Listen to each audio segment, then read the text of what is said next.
परम पिता परमात्मा पूर्ण ब्रह्म सर्वसृष्टि रचनहार कबीर देव कबीर परमेश्वर जी की असीम रजा से आप सभी पुण्यात्माएं सत्संग सुनने के लिए उपस्थित हुए।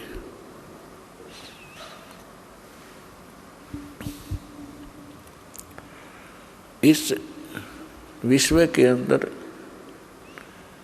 प्रथम तो मानव जन्म दुर्लभ है और दूसरा सतगुरु सत्संग मिलना ये उससे भी दुर्लभ है। तो आप पुण्यात्माओं को वो दोनों ही पदार्थ सुलभ हैं। मानव शरीर प्राप्त है, सतगुरु और सत्संग प्राप्त है। तो पुण्यात्माओं, आप बहुत ही पुण्यकर्मी प्राणी हैं। यदि सतगुरु नहीं मिलते, आप कितने ही पुण्यकर्मी होते, आपके सभी पुण्य एक दिन अक्षीण हो जाने थे।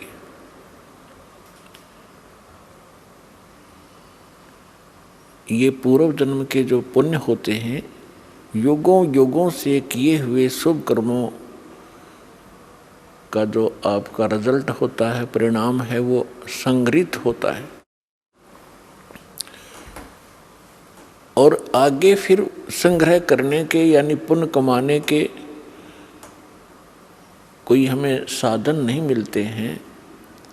तो उस पुण्यकर्मी प्राणी जो पूर्व जन्म से युगों युगों से पुण्य इकट्ठे किए हुए हैं, उसकी ऐसी स्थिति होती है जैसे इन्वर्टर की बैटरी चार्ज कर ली जाए और चार्ज फुल होगी और फिर चार्जर उसका है नहीं, आगे चार्जर नहीं लगाया या कोई कनेक्शन नहीं है उसका बिजली से, चार्जर भी लगा रखा है तो वो कनेक्शन ठीक ना हो, लाइट ना हो उस स्विच के अंदर, तो फिर क्या कैसा महसूस होता है, कैसे लगता है, उसके साथ कैसा धोखा होता है। बैटरी पूर्व जन्म की चार्ज पहले की चार्ज है, इन्वर्टर चल रहा है, पंखे भी चल रहे हैं, बल्ब भी जग रहे हैं और आगे इन्वर्टर भी लगा हुआ है, आगे चार्जर भी लगा दिखाई दे रहा है, स्विच में लगा रखा है और स्विच में लाइट है नहीं, पावर नहीं है उसके अंदर। तो उसको कब पता चलेगा? जब वो इन्वर्टर की बैटरी डाउन हो जाएगी, झटके मारने लगेगी और झटके मार के वो बंद हो जाएगा। सब सुविधाएं जो बल्ब जग रहे थे, पंखे चल रहे थे, कूलर चल रहे थे, वो एकदम शट ऑफ हो जाएंगे, बंद हो जाएंगे। तो पुण्यात्माओं, जो पूर्व जन्म के पुण्यकर्मी आत्माएं हैं,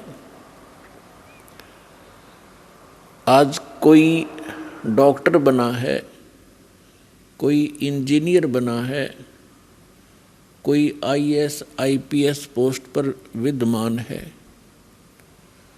कोई एमएलए एमपी मंत्री मुख्यमंत्री बना है, या कोई अच्छा सेठ साहूकार बना है, या कोई अन्य उसके पास सुविधा उपलब्ध है। और वो पुण्यकर्मी प्राणी जहाँ भी जिस क्षेत्र में प्रवेश करता है, उसके पुण्यों के आधार से वो उधर ही सफल होना प्रारंभ हो जाता है, क्योंकि उसने पूर्व जन्म की बैटरी वह चार्ज है उसकी। और आगे यदि वो सत भक्ति नहीं कर रहा है तो उसका वो पुण्य कर्मों को संग्रह करने का चार्जर नहीं लगा हुआ है,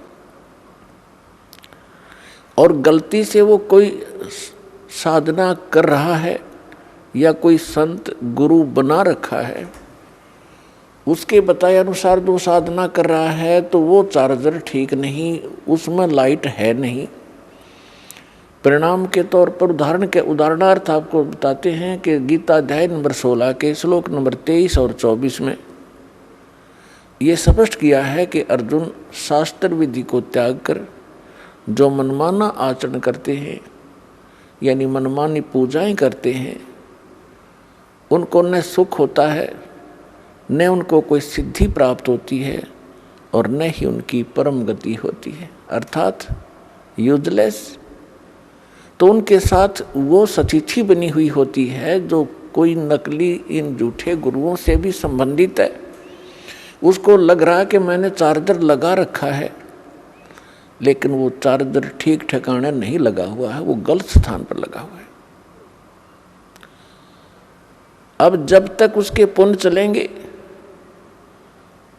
और उसको सभी सुविधाएं उपलब्ध रहेंगी और ये सोच रहा होगा वो व्यक्ति जो धार्मिक प्रवृत्ति का है कि मैं जो पूजाएं कर रहा हूँ, जो साधना कर रहा हूँ, या तो कोई गुरु बनाकर किसी संत पंथ में जाकर या वैसे अपना कोई देवी देवता मना के जो भी वो आध्यात्मिक क्रियाएं करता है, वो ये सोच रहा होता है कि मुझे इन्हीं क्रियाओं से ये लाभ मिल रहा है। अब उस स्थिति में उसको कोई हमारा भक्त जाकर समझाने की चेष्टा करे कि आपकी भक्ति ठीक नहीं, आपके साधन जो है भक्ति के ये व्यर्थ हैं, तो वो व्यक्ति बिल्कुल मानने को तैयार नहीं, क्योंकि उसको अध्यात्म ज्ञान का अभाव है। और वो ये कहेगा कि मुझे सब सुविधाएं उपलब्ध हैं, अच्छी पोस्ट है, बच्चे भी अच्छे पढ़ रहे हैं, उनको अच्छी पोस्ट प्राप्त हो गई है, मेरे को सब सुख है, ये मेरे गुरुदेव की कृपा है, मेरे इष्ट देव की कृपा है। तो पुण्यात्माओं, उसको उस समय पता चलेगा जब उसकी पूर्व जन्म की बैटरी समाप्त हो जाएगी, डाउन हो जाएगी, डिस्चार्ज होएगी। उस समय देर बहुत हो चुकी होगी, फिर उसके सामने रोने के अतिरिक्त कुछ भी शेष नहीं बचेगा। इसके लिए दास बार बार प्रार्थना कर रहा है कि कम से कम जो दास आपके गुरु जी के विषय में, आप जी की साधना के विषय में कोई टिप्पणी कर रहा है, आप उसको आलोचना मानते हो, उस आलोचना को कम से कम कंपेयर कर लो कि ये सिरफरा व्यक्ति क्यों बार बार हमारी साधनाओं को गलत बता रहा है, इस उद्देश्य से देख लो। लेकिन इधर सोचना भी पसंद नहीं करते वो भोली आत्माएं। और अब दास देख रहा है, जिनको आज से 10 वर्ष पहले हमने कहा था कि तुम्हारी साधनाएं गलत हैं, उन्होंने बात करना भी पसंद नहीं किया था, आज वही रोते हुए आ रहे हैं कि काश हम उस समय आपकी बात को स्वीकार कर लेते, इतना विनाश ना होता। परमात्मा ये कहते हैं, कोई बात नहीं, पीछे गई सो जान दे, ले रहती को राख, नहीं तो ये रही रही भी जावेगी उस गई गई के साथ। तो परमात्मा ने ये ऐसा ज्ञान दिया है और आपको बुद्धि दी है, मानव समाज को एक विशेष विलक्षण बनाया है आपको, कि आप इस अध्यात्म मार्ग को और सद्ग्रंथों को आसानी से समझ सकते हैं। तो पुण्यात्माओं, जब तक इस प्राणी के पुण्य चलते हैं तब तक तो इसको सब सुविधाएं होती हैं और ये सोचता है कि मैं जो साधनाएं कर रहा हूँ इन्हीं से मैं सब सुख उपलब्ध कर रहा हूँ। लेकिन अब इस तत्व ज्ञान के पैमाने से, इसकी रोशनी में आप देखोगे, फिर आपको पता चलेगा कि जिन गुरुओं को आप गुरु मानते थे और सतगुरु मानते थे, वो बिल्कुल नालायक आदमी थे, उनको कख भी पता नहीं। एक टीचर अपने सिलेबस से परिचित नहीं है, उसको टीचर कहा जा रहा है, क्योंकि विद्यार्थी को अगर ये इतना ज्ञान हो कि वो टीचर को ही पहचान ले, तो वो तो विद्यार्थी रहा ही नहीं। तो टीचर के कोई त्रुटि को टीचर ही बता सकता है। ये दास भी स्पिरिचुअल टीचर है, और जिन गुरुओं से आप संबंधित हैं उनको भी आप स्पिरिचुअल टीचर ही बताते हो, आध्यात्मिक गुरु कहते हो। और दास कहता है कि ये सब झूठे और नकली ज्ञान को प्रचार कर रहे हैं, इनको कोई ज्ञान नहीं अध्यात्म मार्ग का। दास ने कोई शौक नहीं, कोई लालच और लोभ नहीं, या किसी स्वार्थवशी में उनको उनके ज्ञान को और उनकी साधना को गलत बता रहा हूँ। एक परमार्थी कर्म कर रहा हूँ। जैसे किसी टीचर ने 2 दूना 6 पढ़ा रखा है बच्चों को और सभी ने वही घोट रखा है। अब दूसरा टीचर आता है, वो उनसे पूछता है कि 2 दूना क्या होता है, 2 जमा 2 कितना होता है, या 2 गुना 2 कितना होता है। और वो सभी एक सुर में बोलते हैं 2 गुना 2 6। तो उस टीचर का क्या कर्तव्य बनता है कि नहीं बच्चों, 2 गुना 2 4 होता है, 6 नहीं होता। और वो बच्चे भी विरोध करें कि हमारे टीचर की बेइज्जती करते हो, आप उसको आलोचना करते हो, तो इसका समाधान कैसे हो। तो पुण्यात्माओं, आज दास के साथ वही बना हुआ है। दास कहता है कि आपके टीचर ठीक नहीं, उनको सिलेबस का ज्ञान नहीं, वो आपके जीवन का नाश कर रहे। और उन गुरुओं से भी दास बार बार प्रार्थना कर रहा है कि कम से कम जो दास आपके विषय में बोल रहा है उसका कम से कम आप उसका कुछ प्रतिक्रिया तो करो कि मैं क्यों गलत बता रहा हूँ, या मैं गलत बता रहा हूँ तो आप बताओ कि आपने ये गलत बोल रहा है, ऐसा नहीं है। तो इससे बुद्धिमान समाज ने खुद सोचना और समझना पड़ेगा। उनका मौन ही उनकी हार बताती है, उनका अज्ञान सिद्ध करती है। तो बुद्धिमान समाज को समझ लेना चाहिए और इस यथार्थ ज्ञान को शीघ्र ग्रहण करना चाहिए।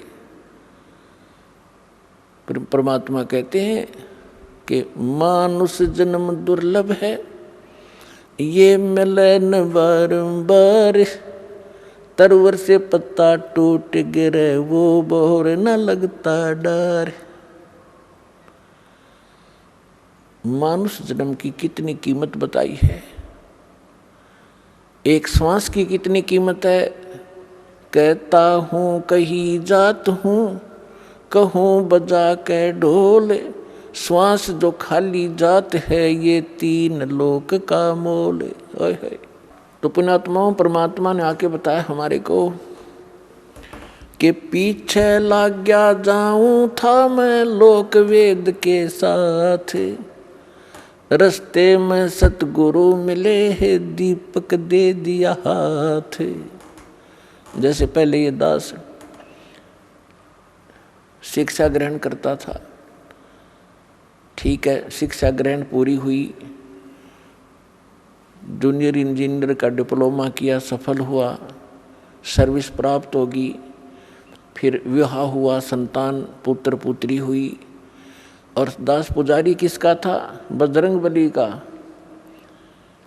और भगवान कृष्ण, भगवान शंकर, भगवान विष्णु एज ए इष्ट थे। तो ये दास ये सोचा करता था कि मेरे इन भगवानों ने मुझे ये सब सुख दिए हैं। अब परमात्मा के तत्व ज्ञान रूपी इस रोशनी से, टॉर्च से, इस प्रकाश से दिखाई दिया कि ये जिन भगवानों को मैं ये सोच रहा था कि इन्होंने ये सुख दिए, ये इनके सतर का काम नहीं था, ये हमारे पूर्व जन्म की बैटरी ही चल रही थी, वो संस्कार फल रहे थे। हम लोक वेद के आधार से साधनाएं कर रहे थे। दंत कथा, लोक वेद माने दंत कथा, सुनी सुनाई हियर से स्टोरीज पर हम आधारित थे। वो शास्त्र अनुकूल ज्ञान भी नहीं था और न ही वो साधना थी। इसके विषय में परमात्मा अपने ऊपर ही हमें उदाहरण देकर सुनाते हैं पीछे लग गया जाऊं था मैं लोक वेद के साथ, रस्ते में सतगुरु मिले दीपक दे दिया हाथ। अब इस दास को सतगुरु मिले, उसमें ये टॉर्च मिली। भटक रहे थे गड्ढों में अंधेरे में, जिसने जैसा कोई बता दिया इधर चले जाओ उधर चल पड़े। आगे किसी ने कहा इधर जाओ ये ठीक नहीं है उधर चल पड़े। अब हमारे पास मैप भी है और टॉर्च भी है। अब हमारे पास शास्त्र भी हैं, शास्त्र हमारे मैप हैं। हमने जिस मंजिल की ओर जाना है उस पर सब मार्गड है। और अब हम उसको देखकर तत्वज्ञान रूपी इस रोशनी से हम कुमार्ग पर नहीं जाएंगे, सुमार्ग पर ही चलते रहेंगे। तो क्या बताते हैं, मात पिता मिल जाएंगे 184 में, सतगुरु सेवा और ये बंदगी फिर मिलन की ना। परमात्मा कहते हैं आप जहाँ भी जन्मोगे आपको माता पिता वहीं मिल जाएंगे। पशु योनि में जाओगे वहाँ भी माता पिता मिलेंगे। पक्षी की योनि में आप जन्म लोगे उस शरीर में भी आपको माता पिता मिलेंगे। मानव शरीर प्राप्त करोगे वहाँ भी माता पिता मिल जाएंगे। लेकिन सतगुरु सेवा, सतगुरु सेवा मीन सतगुरु के अनुसार बताई हुई पूजा। सेवा माने पूजा। और फिर वो भक्ति जो गुरु बतावे, सतगुरु बतावे, कहते फेर मिलन की ना। अब परमात्मा कहते हैं सतगुरु के उपदेश का लाया एक विचार, जय सतगुरु मिलते नहीं जाते नरक द्वार। नरक द्वार में दूत सब करते खेचातान, उनसे कभू ना छूटता फिर फिरता चारों खानी। चार खानी में भरमता कभू न लगता पार, सो फेरा सब मिट गया मेरे सतगुरु के उपकार। परमात्मा ये हमारे जो कबीर साहिब हैं ये हमारे पिता हैं। ये वो परमात्मा है जिसमें सर्वगुण संपन्न है। त्वमेव माता च पिता त्वमेव, त्वमेव बंधु च सखा त्वमेव, त्वमेव विद्या च द्रविण त्वमेव, त्वमेव सर्व मम देव देव। हे सब देवों के देव, सब भगवानों के भगवान, हे परमेश्वर, आप ही माता वाला गुण रखते हो, आप ही पिता वाला गुण रखते हैं। सच्चे भाई भी आप हैं, सच्चे साथी भी आप हैं, और हमारा धन भी आप ही हैं। कबीर और सब जग निर्धना, धनवंता ना कोय, धनवंता सो जानियो जिस पर राम नाम धन होवे। तो यहाँ क्या बताते हैं परमात्मा, ये परमात्मा हैं। जैसे आदरणीय रामानंद स्वामी रामानंद जी को परमात्मा मिले, 104 वर्ष के वृद्ध थे और बड़े विद्वान प्रसिद्ध थे, चारों वेदों को कंठस्थ याद कर रखा था।